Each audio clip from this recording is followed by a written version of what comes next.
Welcome to lecture number 11। Today we will discuss three phase uncontrolled. हमने single phase rectifiers जो हैं वो discuss कर लिए हैं। उनके साथ जो मेन फीचर्स रिलेटेड हैं कि they have simple construction but limited power handling capability. जो उनके पास हाई पावर कैपेबिलिटी नहीं, हैंडलिंग कैपेबिलिटी नहीं होती और सिग्निफिकेंट अमाउंट ऑफ रिपल्स जो हैं वो जनरेट करते हैं आउटपुट वोल्टेज पे। जबकि थ्री फेज रेक्टिफायर्स जो हैं वो आपको स्मूदर डीसी आउटपुट प्रोवाइड करते हैं और आउटपुट फिल्टरिंग जो है वो आपके पास ईजी हो जाती है। सो दो for high power applications three phase rectifiers जो हैं वो मोस्ट सूटेबल आपके पास हैं कि ये इनको आप यूज़ करें। Three phase rectifier as compare to the single phase rectifiers have higher output voltage for a given input voltage. कि आपके पास जो इनपुट वोल्टेज अगर कंपैरिजन करें तो एवरेज डीसी वैल्यू इनकी जो है वो हायर होती है as compare to the single phase rectifier with same input voltage magnitude. तो और इनके पास जो आपके पास रिपल्स का मैग्नीट्यूड होता है वो लिमिटेड होता है, कम होता है as compare to the single phase. अगरचे ज़ीरो नहीं होता लेकिन फिर भी उससे ये वैल्यू जो है वो कम होती है और आउटपुट वोल्टेज जो है वो आपके पास ज़्यादा स्मूदर होती है। और चूँकि इसकी हम देखेंगे अभी कि इसकी जो आप रिपल की फ्रीक्वेंसी है आउटपुट वोल्टेज पे वो ज़्यादा होती है as compare to the single phase rectifiers. तो इसका जो एल सी कंपोनेंट का यूज़ है हाई फ्रीक्वेंसी पे वो वो फिल्टरिंग को और सिंप्लीफाइड कर देता है। तो इसकी ओवरऑल एफिशिएंसी जो है वो आपके पास हायर होती है as compare to the single phase. Three phase rectifier जो हैं वो कैन यूज़ 3, 6 और 12 डायोड्स। तो आप जो है वो इनकी कोई भी इनकी कम्बिनेशन बना के आप थ्री फेज रेक्टिफायर जो है वो डिज़ाइन कर सकते हैं।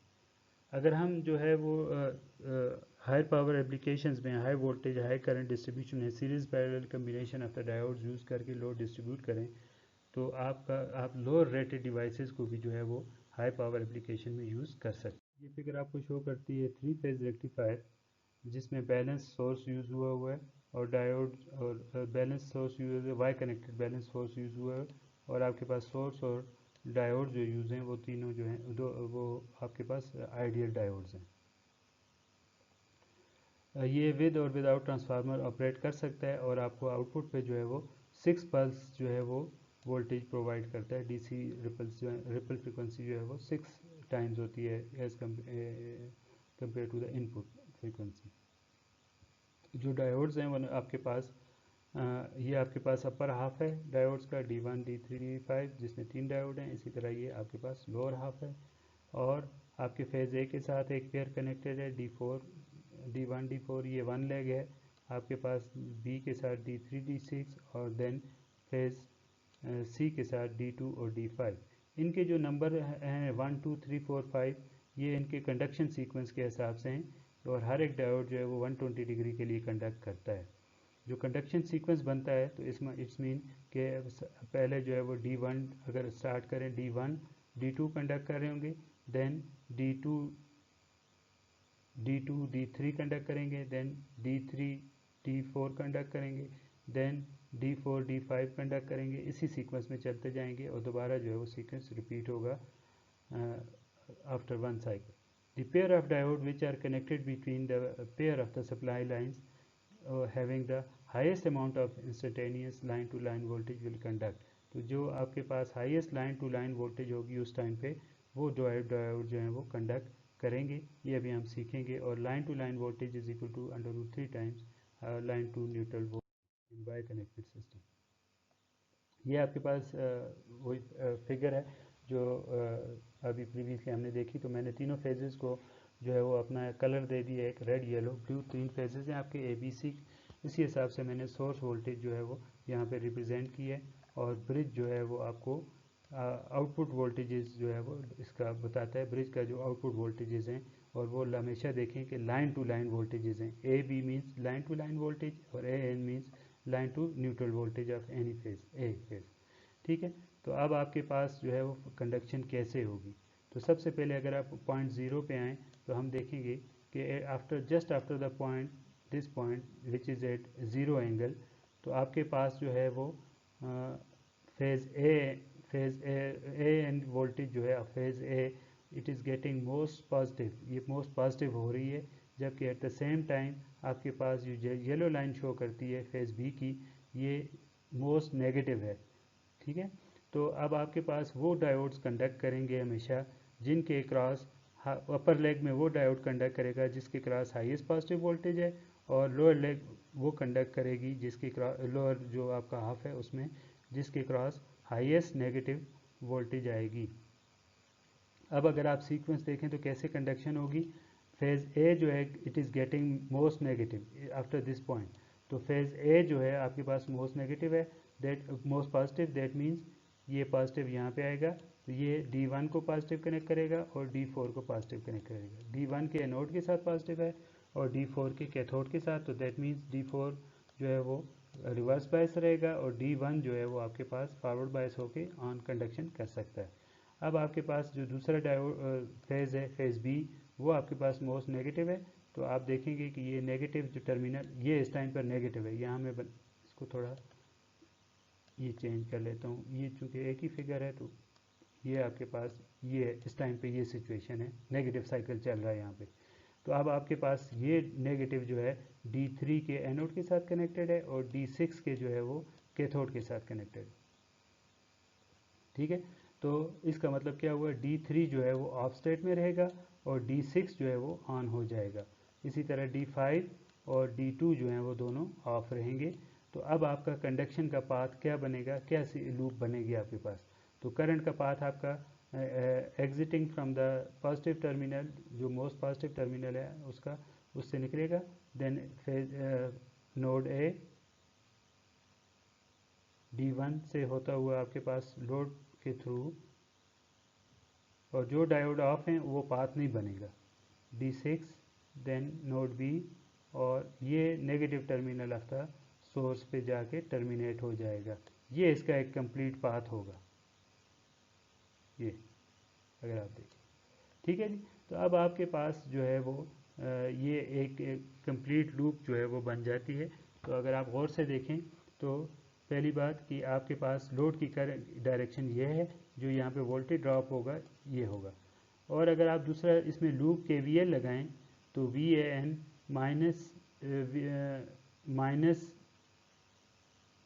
VAN plus V0 is then plus VBN is equal to 0। तो आपके पास क्या आएगा, VAN minus VBN is equal to V0। तो VAN minus VBN is VAB, balance system है, तो VAB that is √3 times VAN। ये आपके पास आउटपुट पे यहाँ पे ये V0 जो है वो आपके पास अपीयर होगा VAB। तो यहाँ पे जो फिगर है उसमें अगर मैं इसको ग्रीन लाइन से रिप्रेजेंट करूँ नीचे, और इसके साथ मेंशन है कि ये 6 और 1 जो है वो कंडक्ट करेंगे, तो जो भी लाइन टू लाइन वोल्टेज उस इंस्टेंट पे हाईएस्ट पॉजिटिव होगी वो line to line voltage output पे अपीयर होगी। आगे भी आप देखते जाएंगे ऐसे ही होगा। तो इस टाइम पे फ्रॉम 0 to 1 डायोड 6 और 1 कंडक्ट कर रहे हैं, 1 जो है वो अभी इन हुआ है, ठीक है, और 6 प्रीवियसली आ रहा था, तो 1 जो है वो अभी इन हुआ है, तो आपका आउटपुट वोल्टेज VAB जो है वो रिप्रेजेंट होगा। तो अब आप आगे हैं पॉइंट नंबर 1 पर। एट पॉइंट नंबर 1 मैं इनको डिलीट करता हूँ दोबारा। At point number 1 still phase A is most positive, तो that means positive, ये आपके पास एनोड और ये आपके पास कैथोड के साथ कनेक्टेड है, तो ये ऑन रहेगा और ये स्विच ऑफ रहेगा। और लोड साइड पे देखें, लोड साइड पे after point 1 phase C is getting most negative, तो आपके पास फेज सी जो है यहाँ पे मोस्ट नेगेटिव हो रहा है, ये देखिए ये पॉइंट, ये फेज सी मोस्ट नेगेटिव हो रहा है, तो दैट मीन्स जो फेज सी के साथ कनेक्टेड है डायोड ये यहाँ पे नेगेटिव लेके आएगा, दैट मीन्स D5 के एनोड के साथ नेगेटिव और D2 के कैथोड के साथ पॉजिटिव, D5 के कैथोड के साथ पॉजिटिव। तो इसका मतलब क्या हुआ कि आपके पास D5 जो है वो ऑफ रहेगा और D2 जो है वो ऑन हो जाएगा, ठीक है, और अब जो है वो D3 और D4 D6 जो है वो दोनों ऑफ रहेंगे। तो अब आपके पास कंडक्शन पाथ क्या बनेगा करंट का, exiting from the positive terminal, then ये आपका जो है वो कंडक्शन पाथ बनेगा, जो डायोड कंडक्ट होगा उसी से पाथ फॉलो करेगा, ये आपका नेगेटिव टर्मिनल होगा। ठीक है, तो अब आपके पास जो है वो सेम वही करंट की डायरेक्शन है दिस वन, और आपके पास जो वोल्टेज ड्रॉप होगी ये होगी। तो अब इस टाइम पे अगर आप फिगर को यहीं से देख के बताएं कि वी ए एन और वी सी एन के दरमियान जो है वो लोड कनेक्टेड है, तो दैट मीन्स जो आउटपुट पे वोल्टेज अपीयर होगी वो वी ए सी होगी, जो फिगर में शो की गई है ये ग्रीन लाइन, ये आपके पास ए सी है, ये आउटपुट पे वोल्टेज शो होगी। ठीक है, from pi by 3 to 2 pi by 3 आपके पास ये सीक्वेंस होगा। तो अब आप देखें कि ऑन 1 इज़ ऑन, अब उसके साथ 2 भी इंटर हो गया है। तो नेक्स्ट हमने जो बेसिक फिलासफी पढ़ी है, अब इसके बाद 3 इंटर होगा। ठीक है जी, तो अब आप देख लें कि जब अगला ये पॉइंट 2 आएगा, पॉइंट 2, तो एट दिस पॉइंट आपके पास येलो फेज जो है वो मोस्ट पॉजिटिव हो रहा है। तो येलो फेज पॉजिटिव होने का क्या मतलब है कि अब आपके पास जो है वो, इनको मैं डिलीट कर देता हूँ,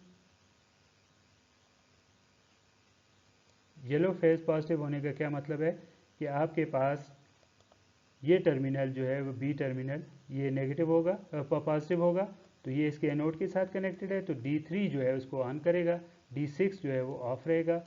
इसी तरह आपके पास जो ब्लू फेज है वो अभी भी मोस्ट नेगेटिव चल रहा है, तो इसका मतलब क्या हुआ कि आपके पास C जो है वो मोस्ट नेगेटिव होगा, तो ये D2 जो है वो ऑन हो जाएगा, D5 जो है वो ऑफ रहेगा। तो इसका आपका कंडक्शन का पाथ जो है अब वो ये बनेगा, वही सेम सीक्वेंस के साथ आउटपुट वोल्टेज अपीयर हो रही है सेम पोलैरिटी के साथ, ये आपका कंडक्शन का पाथ बनेगा, ये करंट की डायरेक्शन है लोड में, और वही वोल्टेज। तो अब आपके पास VBN और VCN के दरमियान लोड कनेक्टेड है, तो VBC आपके पास अपीयर होगा ये ग्रीन लाइन के साथ, VBC ये 2 3, इसी सीक्वेंस में आप आगे चलते जाएंगे और आपके पास कंडक्शन है। तो आउटपुट वोल्टेज आपको इस तरह रिप्रेजेंट हो रही है, हर एक जो है वो लाइन वोल्टेज 60 डिग्री के लिए, यहाँ पे आपके पास 60 डिग्री का इसका कंडक्शन पीरियड है कि ए बी जो है वो 60 डिग्री के लिए रहेगी, ये डायोड पेयर 60 डिग्री के लिए कंडक्ट करेगा, देन डायोड पेयर 60 डिग्री के लिए, एंड कंटिन्यूसली सो ऑन। तो आउटपुट पे वोल्टेज स्मूथ आपके पास होगी। नंबर 2, उस टाइम पे जो डायोड ऑन होगा उसके क्रॉस वोल्टेज ड्रॉप जो है वो ज़ीरो होगा क्योंकि वो कंडक्शन स्टेट में, और जो डायोड ऑफ होगा उसके क्रॉस जो है वो लाइन वोल्टेज अपीयर होगी, ये ऑफ डायोड के क्रॉस। अगर आप गौर से देखें तो जो भी डायोड ऑफ होगा उसके क्रॉस जो वोल्टेज अपीयर होगी वो उस टाइम पर मैक्सिमम नेगेटिव वोल्टेज जो आप उसके क्रॉस अपीयर हो रही होगी, और देन दैट मीन्स के उसने रिवर्स बायस में आपके पास √3 times line to neutral voltage को, या is equal to line to line voltage उसको उसने बेयर करना है, पीक इनवर्स रेटिंग जो होगी उसकी। ये इसका बेसिक ऑपरेशन था, और ये आगे कंटिन्यू करेगा हर एक पॉइंट पर, जो जिसकी हर एक की ड्यूरेशन जो है वो 60 डिग्री। इसके सम जो अभी हम अगली 2 स्लाइड्स में देख लेते हैं इंपॉर्टेंट पॉइंट्स क्या क्या हैं। तो टॉप ऑफ में से आपके पास सिर्फ एक डायोड कंडक्ट करेगा at any time, D1 D3 D5 में से, और वो डायोड कंडक्ट करेगा जिसके पास हाईएस्ट फेज वोल्टेज होगी उस टाइम पे। ठीक है जी, और जो आपके पास लोअर जो आपके पास हाफ है उसमें से भी एक डायोड कंडक्ट करेगा उस एक इंस्टेंट पे, किसी एक इंस्टेंट पे एक डायोड कंडक्ट कर रहा होगा, और जो उसके क्रॉस जो है वो लोएस्ट फेज वोल्टेज है, दैट इज मोस्ट पॉजिटिव है इस केस में, और इस केस में मोस्ट नेगेटिव है इंस्टेंट, उस जिस इंस्टेंट पे उनमें से एक कंडक्ट कर रहा होगा, एक अपर में से और एक लोअर में से। तो आप देख सकते हैं कि किसी भी टाइम पर ऐसा नहीं होगा कि D1 और D4 जो है वो दोनों कंडक्ट कर रहे हों, D1 आइदर या D4 जो है वो कंडक्ट करेगा, तो किसी भी लेग में एक टाइम पर सिर्फ किसी इंस्टेंट पर एक डायोड जो है वो कंडक्ट करेगा। अच्छा, ये लास्ट पॉइंट है, at any instant the output voltage across the load is one of the line to line voltages of the source. तो हर एक इंस्टेंट पे लाइन टू लाइन वोल्टेज आपके क्रॉस लोड के क्रॉस अपीयर होगी, और A B, B C, then B A, C A, ये सारी जो हैं वो voltage between phase A and phase B and phase C, ये सारा सीक्वेंस जो होगा वो करेंगे। जिस तरह फॉर एग्जांपल अभी इसने एग्जांपल D1 और D2 जब कंडक्ट कर रहे हैं तो आउटपुट वोल्टेज आपके पास D1 और D2, तो आउटपुट वोल्टेज VAC है। तो अभी आपके पास आउटपुट वोल्टेज पे 6 कम्बिनेशंस जो हैं वो बनती हैं, ये 6 कम्बिनेशंस, ये और फिर देन अगेन ये रिपीट होंगी इसी सीक्वेंस के अंदर, ठीक है। तो हर एक, अगर हम एक साइकिल लें, लेट्स सपोज हम यहीं से स्टार्ट करते हैं एक टाइम पीरियड को ज़ीरो से, तो आपका जो एक टाइम पीरियड टी जो है कैपिटल टी, वो कंप्लीट होगा दोबारा यहाँ पर आकर, ठीक है। तो ये आपके पास एक टाइम पीरियड है, तो हम इसमें क्लियरली ऑब्जर्व कर सकते हैं कि इसमें आपके पास 6 जो है वो कम्बिनेशंस एग्जिस्ट करती हैं। That means for every 360 degree you have 6 combination, so each combination has a 60 degree duration. हर एक जो फेज़ है, लाइन टू लाइन वोल्टेज है, वो 60 डिग्री के लिए अपीयर होगी अक्रॉस द लोड। तो इसीलिए इसको जो नाम दिया गया है वो 6 पल्स रेक्टिफायर दिया गया है, कि आपके पास आउटपुट वोल्टेज में 6 ओमेगा जो है, 6 टाइम जो है वो फ्रीक्वेंसी का आपके पास रिपल जो है वो रिप्रेजेंट होते हैं, और ओमेगा जो है आपके सोर्स की फ्रीक्वेंसी है, ये फंडामेंटल फ्रीक्वेंसी है इसकी। तो आपके पास जो ओमेगा है 3 फेज सोर्स की फ्रीक्वेंसी है, तो 6 टाइम उसकी फ्रीक्वेंसी के आउटपुट वोल्टेज जो है वो अपीयर होगी। अब ये करंट बताए गए हैं हर एक डायोड में रेजिस्टिव लोड के लिए। तो जब D1 कंडक्ट करेगा 60 देन 60, तो हर एक डायोड जो है वो कंडक्ट कर रहा है 120 डिग्री के लिए, ठीक है। तो ये यहाँ पे भी देख सकते हैं, ये पहला पेयर कंडक्ट कर, यहाँ से स्टार्ट कर लेते हैं। यहाँ जो हमने ये इसको जो यहाँ पे ज़ीरो से, ये ज़ीरो, तो आपके पास 1 2 कंडक्ट कर रहे हैं, देन 2 के साथ जो है वो 3 आ जाएगा, 2 3 कंडक्शंस। तो इसके बाद ये देखें यहाँ पे इस टाइम पे 1, और यहाँ पे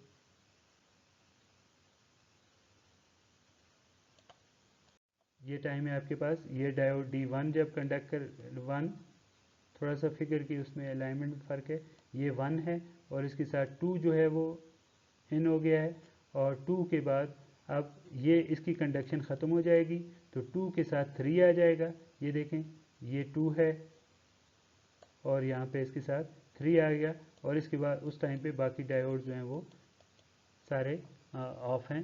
तो आपके पास जो है वो दो डायोड्स हर टाइम पे कंडक्ट कर रहे होंगे, और डायोड करंट जो है वही आपका लोड करंट बनेगा, जो करंट डायोड में से फ्लो कर रहा है। तो किसी एक फेज़ का करंट जो है वो कैसे हो सकता है, आपके पास फेज़ ए में D1 और D4 हैं शायद, D1 और D4। और अभी अगर आप गौर से देखें तो किसी एक फेज़ ए का करंट जो है वो क्या होगा, D1 इस टाइम पे कंडक्ट कर रहा है, ये टाइम D1 की कंडक्शन का है, तो फेज़ ए का करंट जो है वो ये होगा, ये देखिए, ठीक है जी। इस टाइम पर अगली इंस्टेंट में D1 भी ऑफ है और D4 भी ऑफ है, तो दैट मीन्स फेज़ ए का करंट जो है वो ज़ीरो हो जाएगा, ये ज़ीरो। अब उसके बाद जो है वो D4 कंडक्ट करेगा, तो अगर हम सीक्वेंस देखें तो D1 ऐसे कनेक्टेड है, और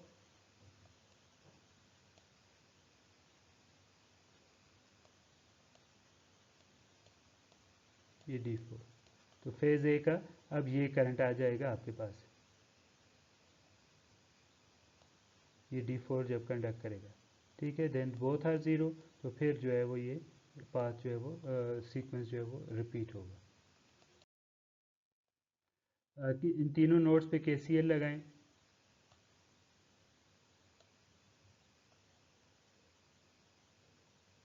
ABC पे, तो आपके पास ये तीन करंट्स जो हैं वो आ जाएंगे। फॉर एग्जांपल IA को देखें, IA ये है इंटरिंग, ID1 जो है वो लीविंग, और ID4 जो है वो इंटरिंग, इसलिए माइनस है ID4 प्रीवियस पे, उसमें भी ग्राफ में भी ये यहाँ पे। ठीक है जी। तो अब आपके पास जो है वो IA1 plus ID4 is equal to ID1, तो देन आपके पास आ जाएगा IA is equal to ID1 minus ID4। और चूंकि कोई भी डायोड जो है वो 1/3 ऑफ द टाइम के लिए कंडक्ट करता है,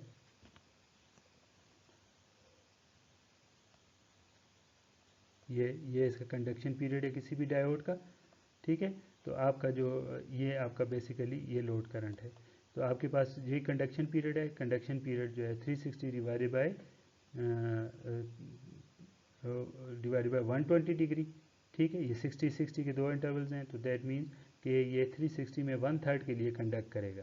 तो 1/3 के लिए कंडक्ट करेगा, तो एवरेज वैल्यू इसकी ये आएगी आपके पास, डायोड की करंट की एवरेज वैल्यू, और आरएमएस वैल्यू ये आएगी, और सोर्स के जो करंट है उसकी आरएमएस वैल्यू आपके पास ये आएगी। और ये किसी भी सोर्स का ये इससे ये आपके पास आरएमएस वैल्यू कैलकुलेट हुई।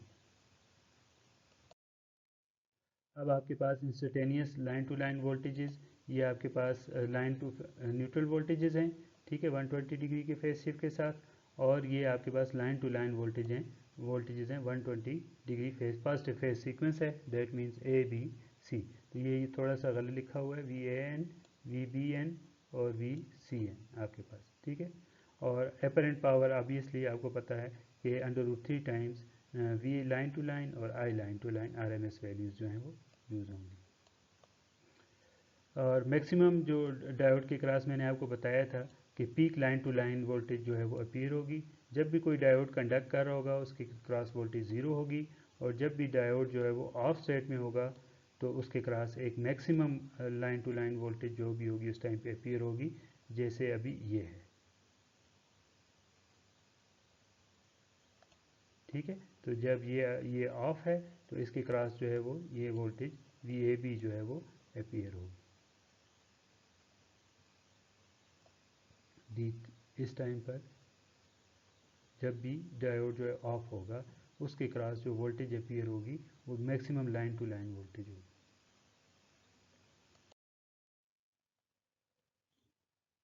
अब आपके पास आउटपुट जो है वो पीरियाडिक है, साइनोसाइड प्योर साइनोसाइडल नहीं है लेकिन पीरियाडिक है। तो आपके पास जो आउटपुट वोल्टेज है VM line to line sine omega t, और जो इसका पीरियड टाइम पीरियड जो है वो हर एक का 60 डिग्री है, दैट मीन्स π/3। तो अगर हम सिर्फ ये ड्यूरेशन कंसिडर करें 0 टू π/3 या π/3 टू π/3, तो आपके पास जो वोल्टेज आएगी वो π/3 टू 2π/3 आएगी। π/3 इसका जो है वो टाइम पीरियड है जो हम यूज़ करेंगे फॉरियर सीरीज़ में। तो coefficients of the sine terms are zero from the symmetry, और फॉरियर सीरीज़ जो है वो आउटपुट वोल्टेज की ऐसे एक्सप्रेस होगी। इसका बेसिक आइडिया अब आपको है, ये इसके जो है वो एवरेज वैल्यू है, या डीसी टर्म है, ठीक है। और इसकी वैल्यू जो है वो आप एवरेज जो है कैलकुलेट कर सकते हैं π/3 टू 2π/3, और इसका जो टाइम पीरियड है वो π/3 है। और इसी तरह ये आपके पास एवरेज वैल्यू 0.955 आ गई आपके पास, which is much higher than the आपके पास जो है much higher than the single phase rectifier, ठीक है, जो हमने पहले की बात की थी। और जो आपके पास वी मैक्सिमम है ऑब्वियसली, और वी मैक्सिमम फेज वोल्टेज, उनका जो है वो रिलेशन √3 टाइम्स के साथ है।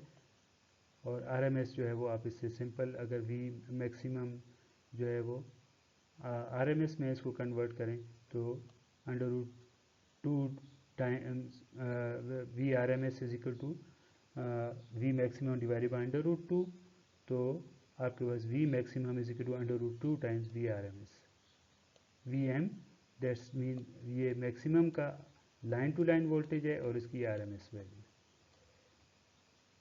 जो एसी वोल्टेज टर्म्स हैं उनके जो है वो कंपोनेंट्स आप यहाँ से कैलकुलेट कर सकते हैं। और अभी आपके पास वो 6 ओमेगा है, तो ये स्टार्ट होगा 6, 12 और 18 से, ठीक है। ये आपके पास कंपोनेंट्स जो हैं वो आउटपुट पे आपके पास अवेलेबल होंगे DC voltage ripple.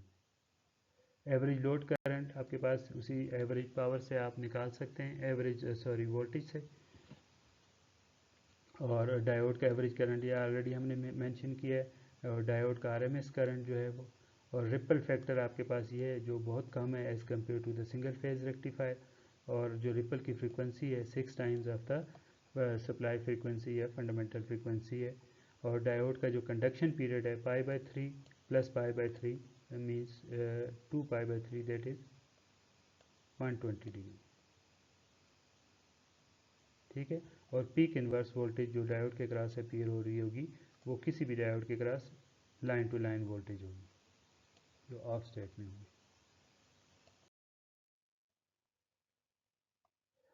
The output voltage is periodic with period 1/6 of the AC supply। तो अगर 6 fs है frequency of the output voltage, तो आपके पास जो हार्मोनिक्स होंगे आउटपुट पे वो 6 टाइम्स के होंगे, 6 इंटरवल के। तो 6 12 देन 18 24 ये आपके पास होंगे। अब the advantage of three phase rectifier over the single phase rectifier, the output is inherently like a DC।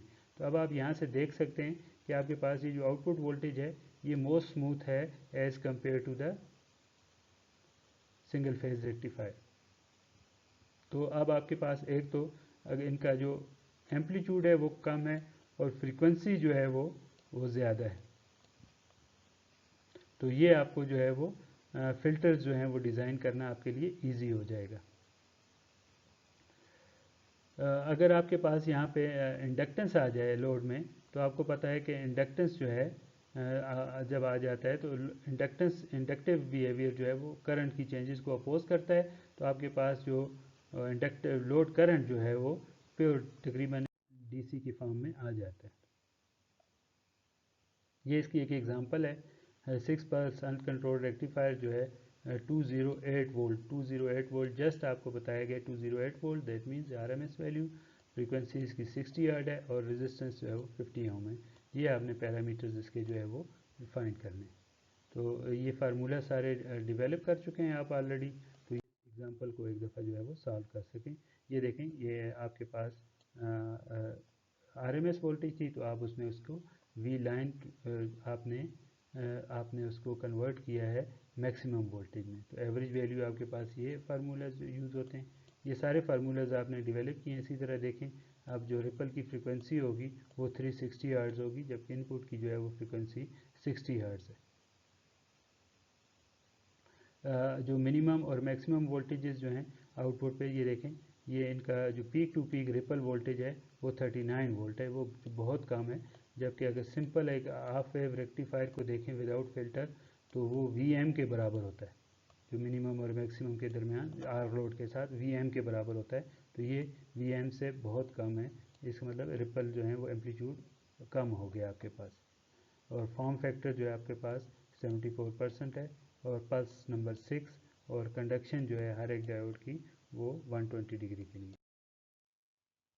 अगर हम इंडक्टिव लोड लगा लें तो आपके पास ऑब्वियसली ये वोल्टेज की वेव फॉर्म्स तकरीबन वही रहेंगी, इनमें कोई चेंज भी नहीं आएगी। जबकि आपके पास जो करंट था, जिस तरह आपने देखें हमने वहाँ वेव थोड़ा इस तरह बनाया था, ये करंट जो है वो स्मूथ हो जाएगा due to the presence of the inductance, ठीक है। तो अब करंट का जो है वो लोड करंट जो है उसमें और रिपल्स जो हैं वो रिड्यूस होंगे। आल दो अगरचे इसमें थोड़ा सा वेरिएशन आती है, लेकिन नॉर्मली हम इसको कंसिडर करते हैं कि ये अब स्मूथ करंट है आपके पास। तो ओवरऑल जो लोड करंट होगा आई नॉट, वो आपका प्योर स्मूथ करंट होगा, उसमें फ्लक्चुएशंस बहुत कम, ये ज़ीरो के बराबर होंगी, प्योर में होगा।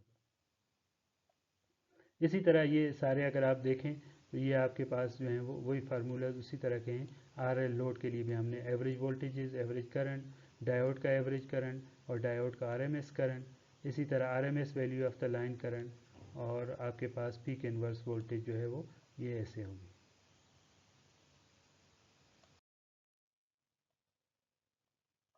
For each series of the current जो है वो फेज ए में ये आपके पास होगी। आपके पास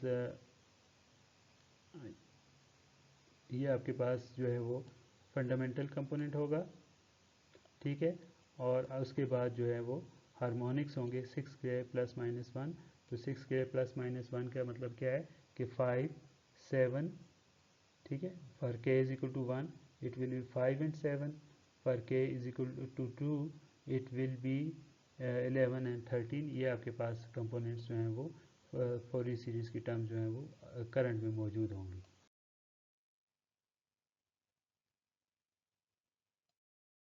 अब आपके पास फ़िल्टर की बेसिक जो स्कीम है जो हम एसी साइड पे यूज़ करते हैं कि ताकि आपके बाकी सिस्टम में जो है वो हार्मोनिक्स इंटर ना हो, तो उसके लिए जो है वो हम फ़िल्टरिंग स्कीम यूज़ करते हैं। रेजोनेंट फ़िल्टर्स जो हैं वो यूज़ हुए होते हैं। यहाँ पे ये देखें, हर एक अपनी एक ख़ास हार्मोनिक के लिए एक जो है वो एल सी कम्बिनेशन जो है वो यूज़ हुआ है। ठीक है, तो अब वो क्या करता है कि एक ख़ास फ्रीक्वेंसी पे इसकी reactance, capacitive reactance, inductive reactance जो है वो इक्वल हो जाती हैं। तो अपेरेंटली जो है वो आपके पास वो जो फ्रीक्वेंसी होगी कंपोनेंट, वो आपके पास जो है वो फ़िल्टर आउट यहाँ पे हो जाएगा। ठीक है, तो ये हाई ऑर्डर जो फिल्ड हार्मोनिक्स हैं वो हाई ऑर्डर फ़िल्टर से जो है, हाई पास फिल्टर से जो है वो आप एलिमिनेट कर सकते हैं। और इस तरह जो है वो फ़िल्टर्स की वजह से ये हार्मोनिक्स जो हैं वो आपके एसी साइड पे जो है वो इंटर नहीं होते, और आपका जो आपकी वोल्टेज की क्वालिटी है वो मेंटेन करती है।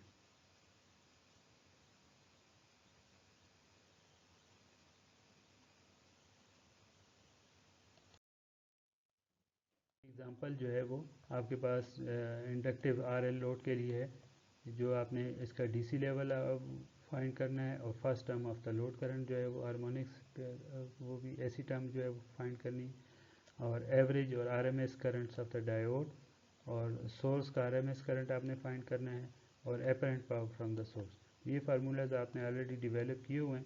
जस्ट देखें कि वी नाट आपने कैलकुलेट किया यहाँ से 648, और एवरेज लोड करंट जो है वो V naught divide by R करके आपने average load current, inductive current जो है वो हमेशा एवरेज ज़ीरो होता है, तो रजिस्टिव में सिर्फ एवरेज करंट जो है वो एग्जिस्ट करता है।